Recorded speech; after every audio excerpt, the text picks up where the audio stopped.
Our lesson today is going to investigate complex fractions. And once we're comfortable with complex fractions, we're going to determine unit rates using complex fractions. Okay, and so what we're doing right now, we're looking at a couple of examples of complex fractions in example 1 and example number 2. Okay, they look really weird. All right, but our definition of a complex fraction is a fraction with a numerator, a denominator, or both that are also fractions.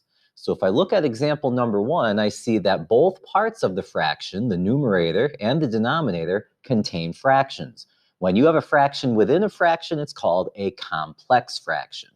What we want to do is to simplify each complex fraction. A complex fraction is in its simplest form when both the numerator and the denominator are integers. Okay, so let's take a look at example number 1 and see if we can simplify this complex fraction.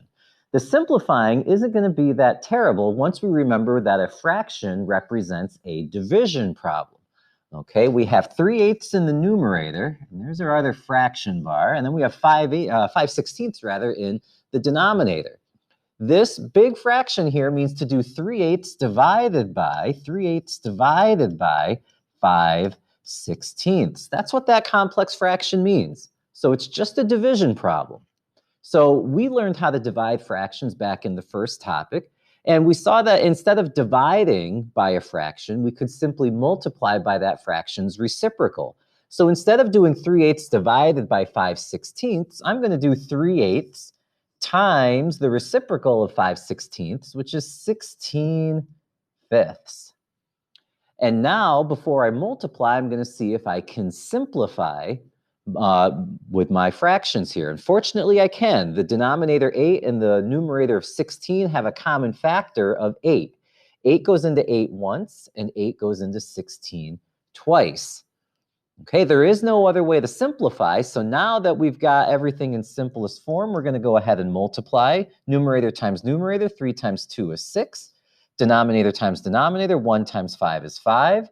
And this is the simplest form of the complex fraction. Remember up here, it said that the complex fraction is in its simplest form when the numerator and the denominator are integers. Well, looking down here, 6 is an integer and 5 is an integer. So this fraction, this complex fraction, is equal to the fraction 6/5. And that's how we're going to leave this complex fraction in simplest form. Let's take a look at example number 2. In the numerator, we have 25/28, and in the denominator, we have 5/4. So this means to do 25/28 divided by 5/4. Now, instead of dividing by 5/4, we're going to multiply by its reciprocal. So we're going to do 25/28 times the reciprocal of 5/4, which is 4/5. And now before we multiply, let's see if we can simplify. The 4 and the 28 have a common factor of 4. 4 goes into 4 once and into 28 7 times. The 5 and the 25 have a common factor of 5. 5 goes into 5 once and into 25 5 times. And there's no other simplifying that can be done. So when we multiply numerators, 5 times 1 is 5. Denominators, 7 times 1 is 7. This complex fraction is simplified down to 5/7.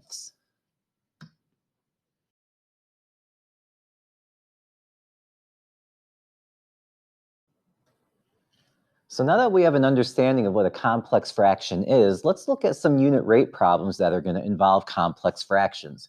In this example, we're told that Josiah can jog 1 1/3 miles in 1/4 of an hour. We want to find his average speed in miles per hour. And so I've got my ratio table set up. I have my miles and my hours, 1 1/3 miles in 1/4 of an hour. Okay, and if I were to make a complex fraction out of this, it would look like 1 1/3 over 1/4 of an hour.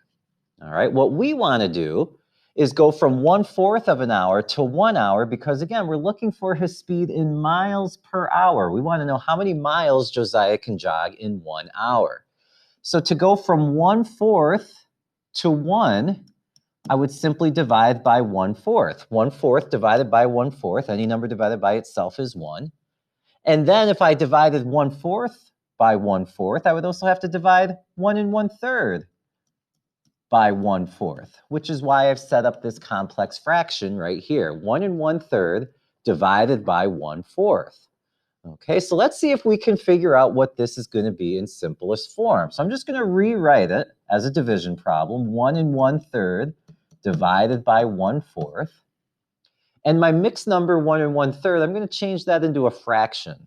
3 times 1 is 3. 3 plus 1 is 4. So this is 4/3 divided by 1/4. Now, instead of doing the division, I'm going to multiply by the reciprocal of 1/4. 4 over 3 times the reciprocal of 1/4 is 4 over 1. And now we're going to go ahead and multiply because we can't do any simplifying. So the numerators, 4 times 4 is 16. The denominators, 3 times 1 is 3. Okay, so 1 1/3 divided by 1/4 is 16/3. All right, so I would put that number right here, except I don't want to say that Josiah can jog 16/3 miles per hour because that doesn't sound right. What I'm going to do is convert this into a mixed number. 3 goes into 16 5 times because 3 times 5 is 15. And that means that there's going to be 1/3 still left over. And this makes a little more sense. That's what I'm going to record in this box right here. Josiah can jog 5 1/3 miles in 1 hour. Okay, so let's go ahead and write that. Josiah can jog 5 1/3 miles per hour. The follow-up question wants to know how far can Josiah jog in 3 hours. So I'm going to put 3 in my hours spot. And to go from 1 hour to 3 hours, I'm going to have to scale ahead by multiplying by 3. And if I did that to my number of hours, I'm going to do that to my number of miles as well. I'm going to multiply by 3. So to answer this question, I'm going to have to do 5 1/3 times 3. And before I do the multiplication, again, I'm going to want to work with fractions. 5 1/3, I know from right here, is the same as 16/3. So I'm going to rewrite that as 16/3 times, well, 3, the whole number 3 is the same as 3 over 1. So I'm going to do 16/3 times 3 over 1. And before I multiply, I see I can simplify with the 3's. 3 goes into 3 once. So now when I multiply, 16 times 1 is 16. 1 times 1 is 1. 16 over 1 is 16, which I'm going to record in this spot. And now I'm going to answer my question. It said, how far can Josiah jog in 3 hours? So I'm going to write that Josiah can jog 16 miles in 3 hours.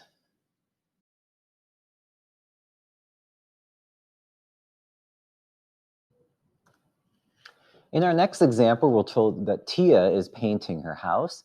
She paints 33.5 square feet in 3/4 of an hour. At this rate, how many square feet can she paint in 3 hours? Okay, so before we can answer that question, we're going to first find the unit rate and determine how much Tia can paint in just 1 hour. So I've got my ratio table filled out. I've got my square feet on top, my hours underneath. She can paint 33.5 square feet in 3/4 of an hour. I want to know first how many can she paint in 1 hour. So we have to go from 3/4 of an hour to 1 hour. And we're going to do that by dividing by 3/4. Any number divided by itself equals 1. So that means I need to do the same thing here with my 33.5. I'm going to divide that by 3/4. Okay, so as a complex fraction, it would be 33.5 over 3/4, which we will now just rewrite as a division problem. This is 33.5 divided by 3/4. Let's change 33.5 into a fraction first. 2 times 33 is 66, plus 1 is 67, so this is 67 halves divided by 3/4. I think I'm getting ahead of myself. Divided by 3/4.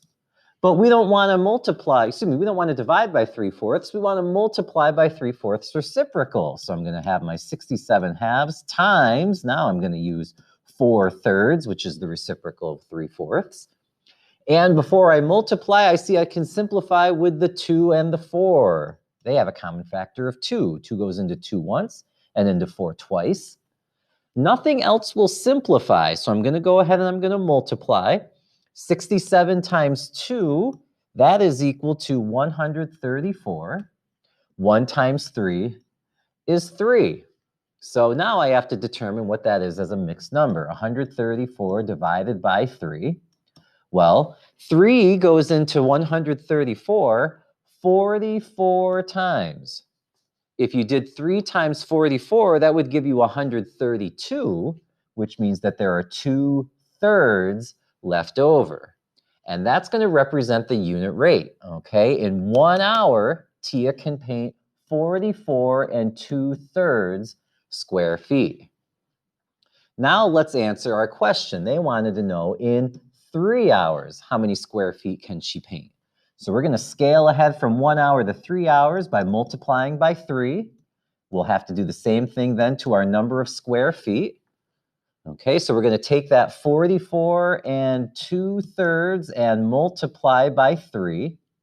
But let's turn this into fractions again. We saw right here, 44 2/3 is the same as 134/3 times 3 is the same as 3/1. And this is going to be really nice again. The 3's simplify into 1's. So 134 times 1 is 134. 1 times 1 is 1. This is just 134, which I'm going to record in that spot right there. And so now I can say Tia can paint 134 square feet in 3 hours.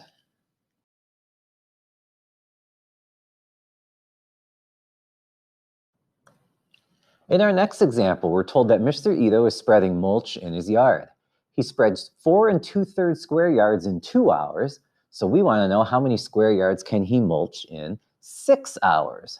Okay, so there's no ratio table here, but we can make one very easily. We want to know the number of square yards that he can spread per hour. So let's make our ratio table look like this, square yards to hours. And we're told that he can spread 4 2/3 square yards in 2 hours. They want to know how many square yards can he do in 6 hours. And this is actually going to work out really nicely. I really don't need to figure out the unit rate in this example because we can easily go from 2 hours to 6 hours by multiplying by 3. Okay, so since 2 times 3 is 6, I'm going to multiply my number of square yards by 3 as well. So let's do that over here. We have 4 2/3, and we need to multiply, but not by 6, but by 3. Let me make that a 3. And before we multiply, let's go ahead and turn everything into fractions. 4 2/3. 4 times 3 is 12, plus 2 is 14, so this is 14/3. Times, again, 3 is the same as 3/1. And before we multiply, we're going to simplify the 3's to 1's. So this is 14/1, which is just 14, which we will record right there. And so we'll say that Mr. Ito can spread 14 square yards of mulch in 6 hours.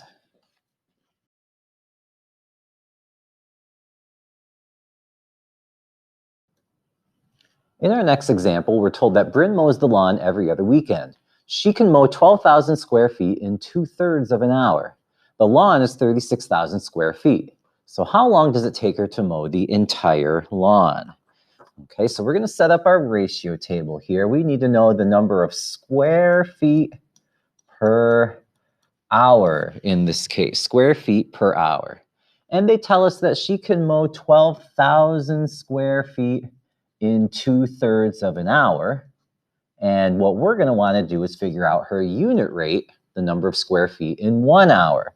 So we have to go from 2/3 of an hour to 1 hour. Again, we're going to do that by dividing by 2/3. Any number divided by itself is 1.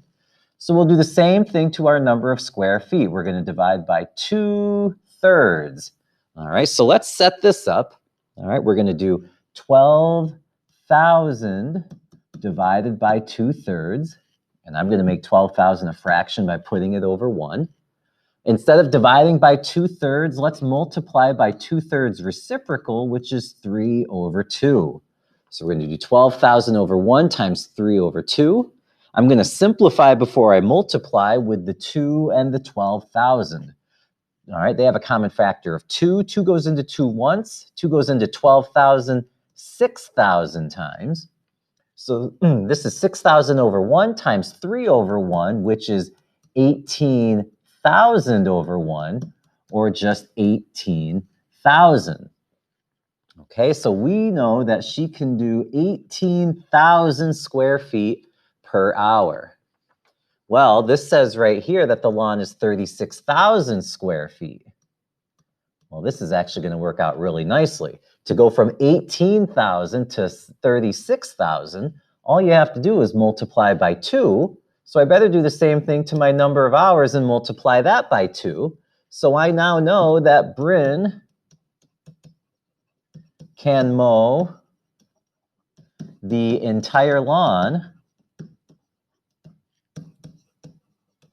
in 2 hours.